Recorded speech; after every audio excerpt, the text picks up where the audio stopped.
They say the loudest sound in a silent courtroom is a wicked laugh. When my mother-in-law chuckled as my pen touched that heavy legal paper, she thought she had finally won. She believed she was taking everything from me, leaving me and my little girl with nothing but the clothes on our backs. But as her cruel laughter echoed off the mahogany walls of the courthouse, she had no idea that she was signing away her own ruin. She never read what was attached to that deed, and that single moment of arrogance changed our lives forever. Welcome, my darlings. Pull up a chair and warm your hands by the fire. The night is cold, but the stories we share here are always meant to keep the chill away. If you enjoy stories that warm the heart and leave you with a valuable lesson, subscribe to Nanny Granny's Golden Tales and become part of our storytelling family. And tell me in the comments where you are watching from. I love reading every single comment. Our story begins many years ago in a quiet town surrounded by rolling green hills and ancient whispering pines. Let me introduce you to Clara.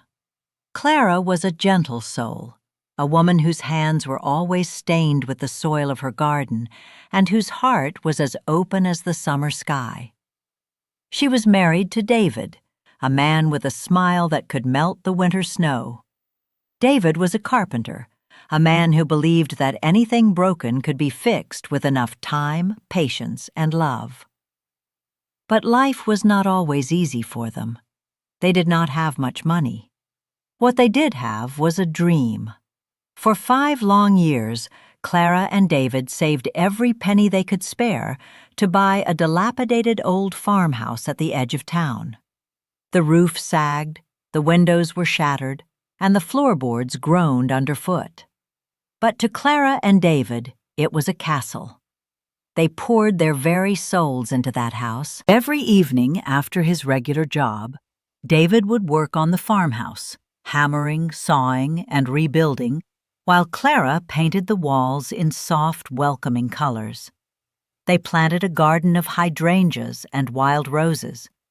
Eventually, their little house became a home, and their joy was multiplied when they welcomed their beautiful daughter, Lily, into the world.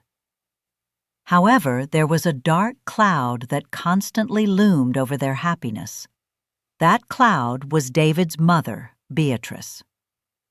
Beatrice was a woman of wealth and status, living in a grand mansion on the other side of town. She was a woman who measured a person's worth by the size of their bank account. From the very beginning, Beatrice despised Clara. She believed Clara was nothing but a poor, uneducated girl who had trapped her son. Beatrice never missed an opportunity to belittle Clara. When she visited the farmhouse, she would run her manicured fingers over the furniture, checking for dust, and turn her nose up at the simple meals Clara prepared. "David, darling," Beatrice would say with a cold, sharp voice, "you could have done so much better. Look at this place. It is practically a shack. How you can raise my granddaughter in this squalor is beyond me." David would always stand between his mother and his wife, defending Clara with a fierce, quiet strength. "This house is filled with love, Mother," he would reply softly. "That is more than I can say for the mansion I grew up in." Those words always stung Beatrice, and she would leave in a huff, her tires kicking up gravel in the driveway. She never forgave Clara for stealing her son's affection, and she secretly vowed that one day she would put Clara in her place.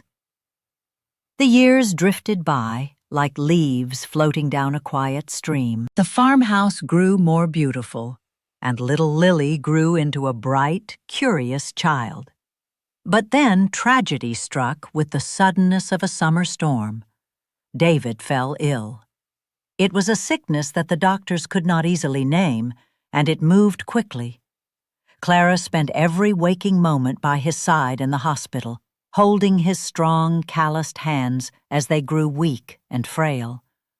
The medical bills piled up like a mountain, threatening to crush them.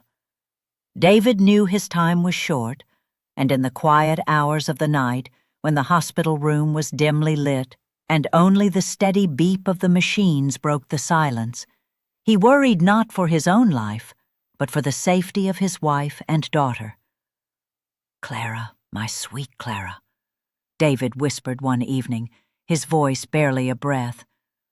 "I am so sorry I have to leave you." Clara wept, pressing her face against his chest. "Do not say that, David. You have to fight. Lily and I need you." David gently stroked her hair. "Listen to me, Clara. You must be strong. When I am gone, my mother will come for you. She will try to take everything, but I have made arrangements. Promise me you will trust me." "I promise," Clara sobbed, not fully understanding what he meant. 2 days later, David passed away. The sun seemed to lose its warmth, and the farmhouse, once filled with laughter, grew silent and cold. Clara was entirely shattered.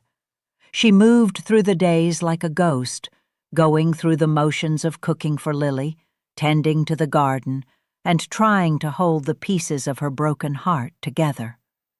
She barely had time to grieve before Beatrice arrived. It was the morning after the funeral. The dirt on David's grave was not even settled when a sleek black car pulled up to the farmhouse. Beatrice stepped out, dressed in an immaculate black suit, clutching a leather briefcase. She did not knock. She simply opened the door and walked into the kitchen where Clara was making oatmeal for Lily. "Pack your bags, Clara," Beatrice commanded, her voice like cracking ice. "I want you out of this house by the end of the week." Clara dropped her wooden spoon, staring at her mother-in-law in shock. "What are you talking about, Beatrice? This is my home. This is David's home." Beatrice opened her briefcase and pulled out a stack of legal documents. "Not any more," she said with a triumphant sneer. "Years ago, before David met you, I loaned him a substantial amount of money to start his carpentry business. He signed a contract stating that if he ever passed away before the debt was paid, this property would default to me to settle the outstanding balance. The debt, with interest, is far more than this little shack is worth." Clara felt the room spin. "That cannot be true. David never mentioned any debt to you. He built this business from the ground up." "He was too ashamed to tell you, obviously," Beatrice lied smoothly. "The papers are legal and binding. My lawyers have already filed them with the court. You can either leave quietly, or I will have the sheriff throw you and that child onto the street." Clara looked at little Lily, who was hiding behind her legs, clutching her favorite teddy bear.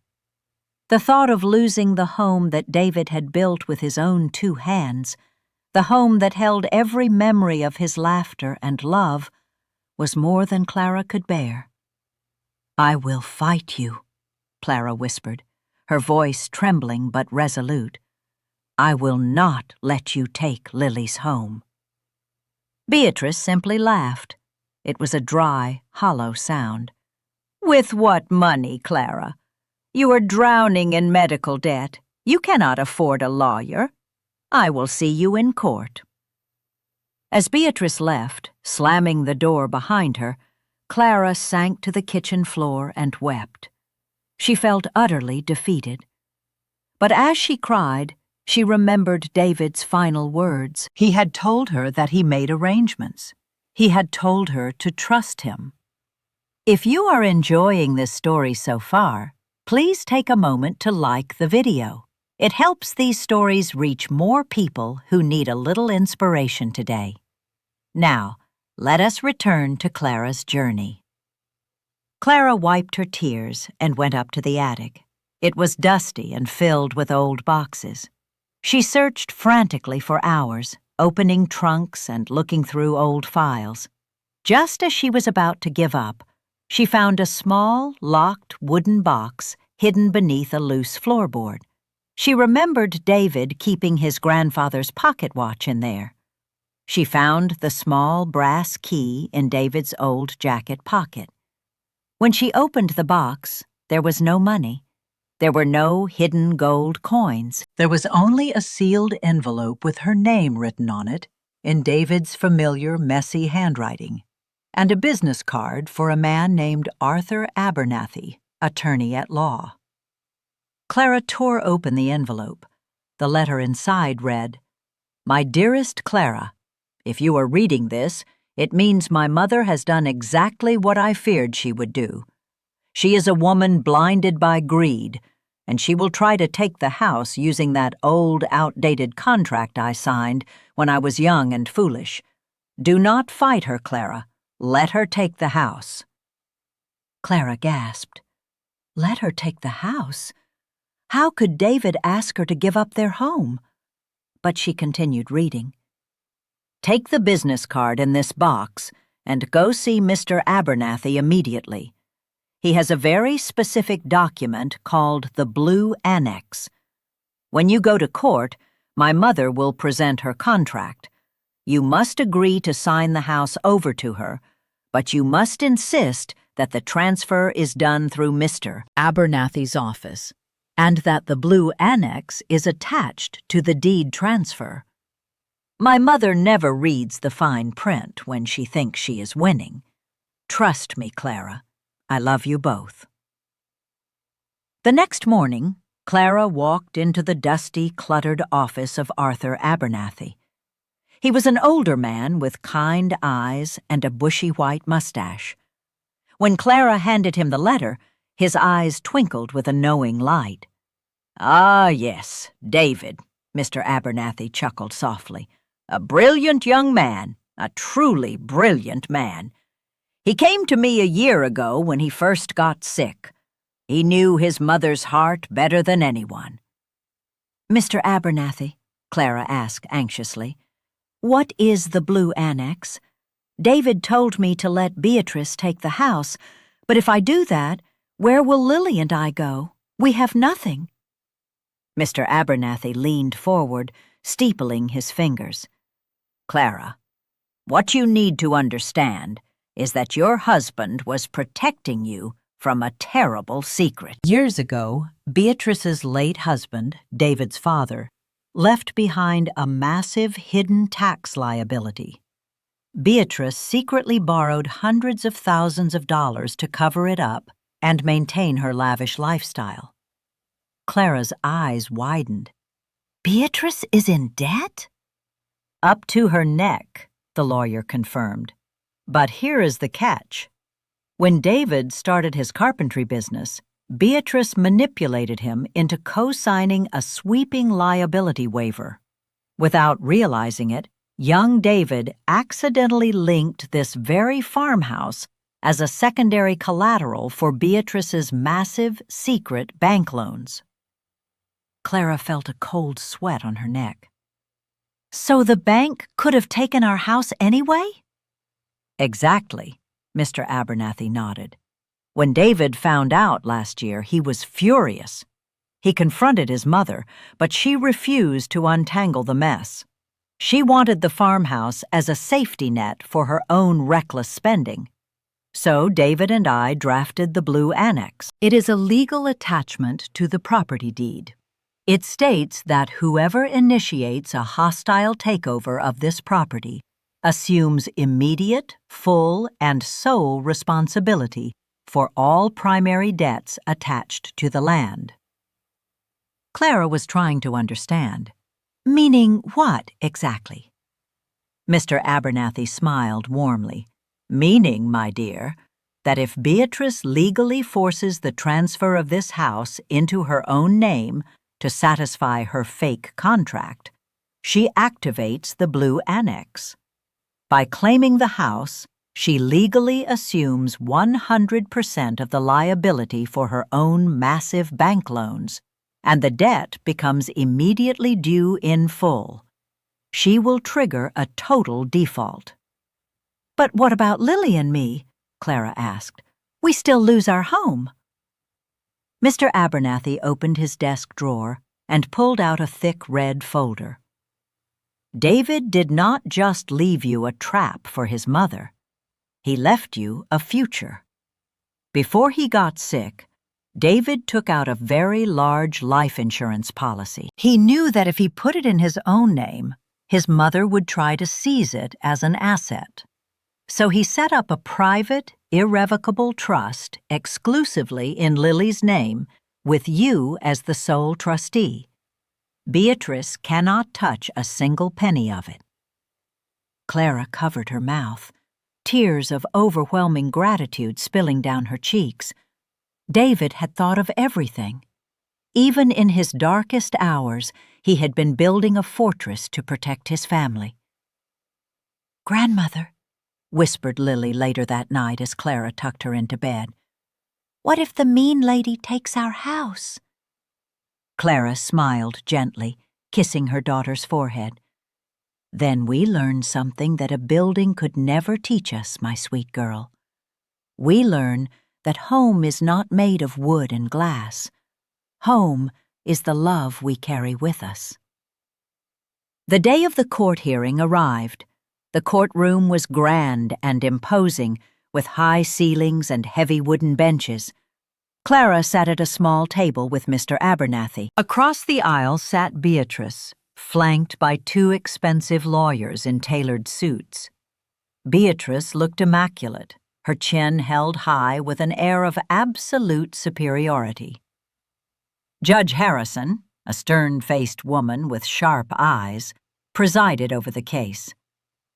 "We are here regarding the property transfer of the estate known as the Whispering Pines," the judge announced, her voice echoing in the silence. Beatrice's lead lawyer stood up. "Your Honor, we present a legally binding contract signed by the late David Miller, stipulating that in the event of his passing, the property defaults to his mother, Beatrice Miller, to settle an outstanding personal debt." Judge Harrison reviewed the paperwork. She looked over her glasses at Clara. "Mrs. Miller, do you contest this document?" Clara took a deep breath. Her hands were shaking, but she remembered David's courage. She stood up. "No, Your Honor, I do not contest it." Beatrice blinked, clearly shocked that Clara was surrendering so easily. A smug, victorious smile slowly spread across Beatrice's face. "However," Clara continued, her voice steadying, "my husband's attorney, Mr. Abernathy, has prepared the formal deed of transfer. We agree to sign over the property today, provided the transfer is executed using these specific documents, which include an attachment known as the Blue Annex." Mr. Abernathy approached the bench and handed the thick stack of papers to the judge and a copy to Beatrice's lawyers. Beatrice rolled her eyes in annoyance. She leaned over to her lawyer and whispered loudly enough for Clara to hear, "Just read it quickly and let us get this over with. The girl knows she is beaten. She is probably just trying to beg for a few extra days to pack her cheap belongings." The expensive lawyer briefly skimmed the first page of the deed, seeing that it did indeed transfer the title to Beatrice. He did not bother flipping to the dense, legally complex pages of the Blue Annex attached at the very back. "The documents appear standard, Your Honor," the lawyer said dismissively. Judge Harrison peered down at Beatrice. "Mrs. Miller, you are accepting the transfer of this property with all attachments and clauses included in this specific deed. Have you reviewed the document in its entirety, and do you understand what is attached to it?" Beatrice huffed impatiently. Yes, Your Honor. I have read it. I accept it. Just give me the pen. Let us be done with this nonsense." The bailiff brought the documents to Clara first. Clara picked up the heavy black pen. She looked at the paper, and for a brief moment her heart ached. She was signing away the garden she had planted. She was signing away the walls her husband had built. But she knew she was doing the right thing. With a steady hand, she signed her name. The bailiff then took the papers to Beatrice. Beatrice eagerly snatched the pen. As she signed her name on the dotted line, a loud, wicked chuckle escaped her lips. It was a laugh of pure malice, a sound that echoed through the quiet courtroom. "Finally," she sneered, looking directly at Clara, "the trash is out." Judge Harrison struck her gavel. "The property is hereby legally transferred to Beatrice Miller. We are adjourned." Clara walked out of the courtroom with nothing but her purse and holding little Lily's hand. Beatrice strutted past them in the hallway, looking like a queen who had just conquered a new kingdom. She did not even look down at her own granddaughter. But victory, built on greed, is a very fragile thing.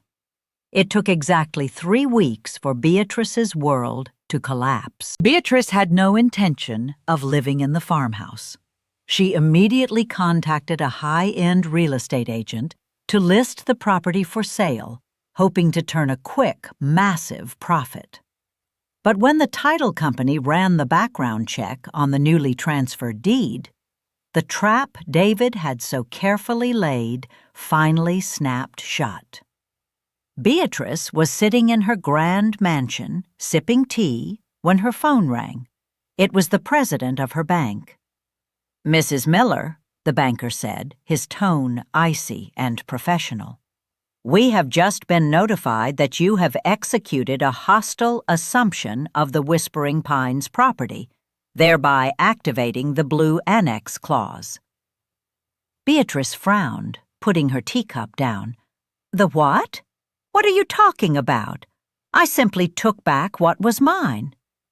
"By signing that specific deed, Mrs. Miller, you legally consolidated all of your outstanding, hidden loans against that single property, stripping away all your corporate protections. Furthermore, the clause dictates that upon transfer, the entire consolidated debt of $800,000 becomes immediately due in full, today."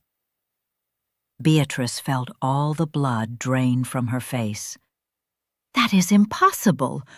I do not have $800,000 in liquid cash." "Then we will begin seizing your assets immediately," the banker replied coldly, "starting with your primary residence." Beatrice screamed into the phone, demanding to speak to her lawyers. She tore through the copies of the court documents, finally flipping to the very back, to the pages she had ignored. The blue Annex. There it was, in clear, undeniable legal print. By taking the farmhouse out of spite, she had legally wrapped a chain of debt around her own neck and thrown herself into the ocean. Within 2 months, Beatrice's grand mansion was foreclosed upon by the bank. Her expensive cars were towed away. Her wealthy friends, discovering her massive secret debts, abandoned her instantly. She was forced to move into a tiny, cramped apartment on the dreary side of town, living on a meager pension. The farmhouse, the very thing she had fought so hard to steal, was seized by the bank to pay off a fraction of her massive debt. But what of Clara and little Lily? With the farmhouse gone, Clara and Mr. Abernathy unlocked the trust that David had left behind. It was more money than Clara had ever seen in her life. David had made sure that his girls would never have to struggle for a single day.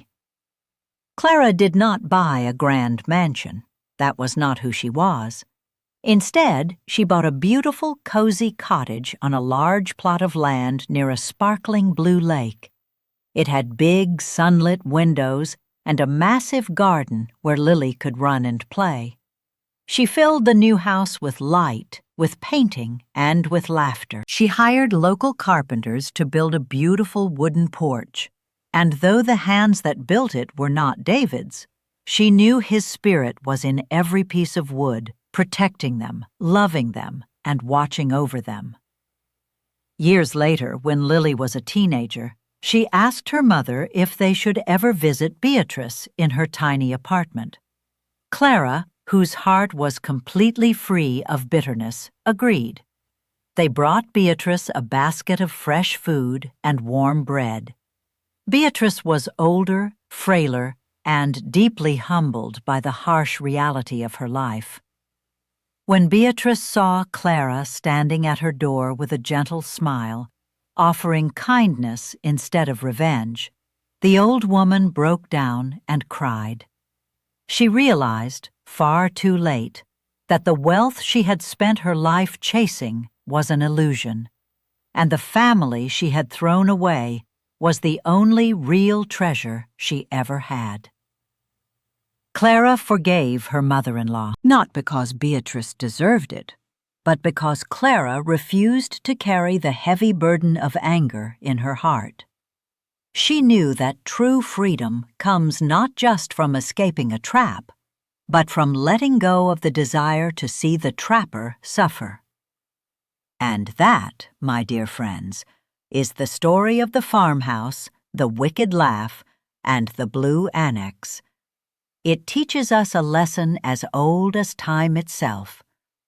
Greed is like drinking salt water. The more you drink, the thirstier you become, until it eventually destroys you from the inside out. Beatrice was so blinded by her desire to take everything from Clara that she blindly walked into a trap of her own making. She laughed as she signed the paper, thinking she was signing Clara's doom, when in reality she was the architect of her own downfall. David, on the other hand, acted out of pure, selfless love. He used his wisdom not to harm, but to protect the innocent. He knew that evil often defeats itself if you simply give it enough rope. Always remember that a kind heart is worth more than all the gold in the world. When you act with love, integrity, and patience, the universe has a wonderful way of taking care of you. You do not need to fight every battle with anger. Sometimes the most powerful thing you can do is step back, trust the truth, and let people's own dark intentions reveal themselves. If this story touched your heart, do not forget to subscribe to Nanny Granny's Golden Tales for more timeless tales and endless wisdom. And tell me in the comments, what lesson did you learn from today's story?